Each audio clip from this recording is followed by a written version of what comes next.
Happy Monday. Welcome back to the grind. My name is Dame. This is another episode of the Moneyline Grind where we're just trying to make sports betting profitable. We've been doing pretty good as the NFL season rolls along. Wasn't able to get a video up for yesterday's picks, but I did drop 5 picks on Twitter and Instagram. We'll go over those picks. So make sure you're following us there. And while you're here watching this video, make sure you hit subscribe. Subscribe to the YouTube. I have 4 great picks for you tonight, but before we dive in, let's recap what we did yesterday, which was Sunday. We went 3-2, putting us at 38 and 28. We're still over our 12 units, so we're still ahead of our 2 units per week, but we need to shape up. We need to get some extra units here on this Monday Night Football. On Sunday, we had Gibbs over 56 and a half rushing yards. Him and Montgomery do what they do. He gave us some free money. We took that to the bank. I also took the Broncos money line. They were the dogs in that one. I just like the value there. They got smoked.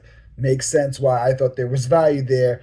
Darius Slayton over 49 and a half reception yards. He grabbed his 57 reception yards. As the Giants offense is kind of looking to take some identity here. We're seeing some pocket presence and just the ability to throw the ball, which we haven't seen the Giants being able to do with their weak O-line in previous seasons.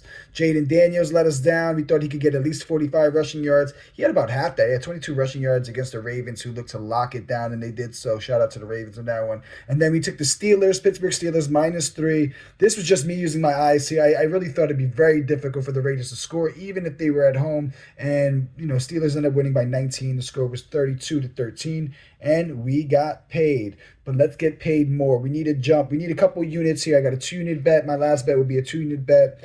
But I got some winners here. Here are my 4 best plays for Monday Night Football. We got the Buffalo Bills visiting the New York Jets. James Cook over 56 and a half rush yards. This is -110 on FanDuel. He's over this line in 3 of his last 5.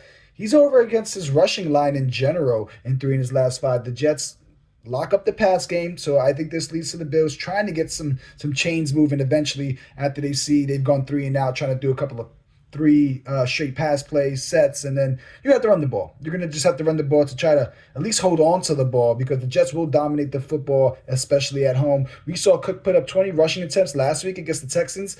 I think we see another 16-18 tonight. I think we get paid there. I'm also taking Tyler Conklin over 25 and a half reception yards, -110 on BetMGM. Conklin somehow has become this easy target for Rodgers, and although there's been a small dip in snap percentages for Conklin, I can't ignore the level of chemistry and comfort Rodgers has there. 3 weeks in a row, he's over his receptions line with 6, 4, and 5 receptions off of 9, 8, and 6 targets. I think Conklin gets it done rather easily. He's had several games with at least a 20-yard completion. I think last week his long completion was 25 yards. We'll take one of those today, and then we'll take a short 5-6 yarder as well. Conklin's going to get us paid. Third pick. This might be the only time I ever bet on this guy. Dawson Knox. I'm taking the under 8.5 reception yards, -120 at MGM. Guy averages 1 target a game and 0.6 receptions per game this season. Of course, this is the game where we'll probably have 100 reception yards. But Jets also allowed lowest completion rate and lowest yards per pass attempt. Of course, this might be a trap, but hard to believe given these circumstances. This could be a little bankroll builder here. And for now, my 2-unit bet, I'm taking Josh Allen under 18 and a half pass completions. Allen is only over 18 completions once this season, which was his best game versus a sorry-ass Jacksonville Jaguars where Allen had like 4 TDs, over 250 passing yards. But over the last 3 weeks, Jets are 3rd in time of possession. And for the season, they're number 1 when they're at home in time of possession. So those are some key stats when we're looking at completions here.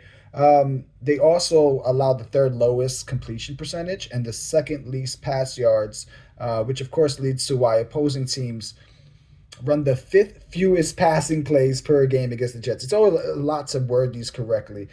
This seems like easy money to me. I don't think he gets those easy completions. I actually think he gets an interception today, but he hasn't thrown, I don't think he's thrown one this season. And the Jets, I think, only have like 1 interception this season. So I wouldn't go that route. I don't think he gets the 1.5 touchdown, over 1.5 touchdowns. So if you want, you can take this bet, combine it with under 1.5 touchdowns. You'll get a pretty penny there, but I'm going to keep it all single bets. That's all I have. I have those 4 picks today. I'm trying to get this out early in the day. I'm looking a little rough. Maybe I shave, maybe I don't. Maybe I have a parlay for you because right now I don't. But if I do cook up a parlay between now and when I'm editing it, I'll just pop it on the screen for you. It'll just show up while I'm rambling. But that's all I got. Happy Monday. Let's put an end to week 6. But let's get up 13, 14 units. We have a 2 unit bet. We could get up close to 15 and we'll have a nice cushion. I'm always looking for a nice cushion, you know what I'm saying? But anyway, this is your boy Dame. Let's get this money.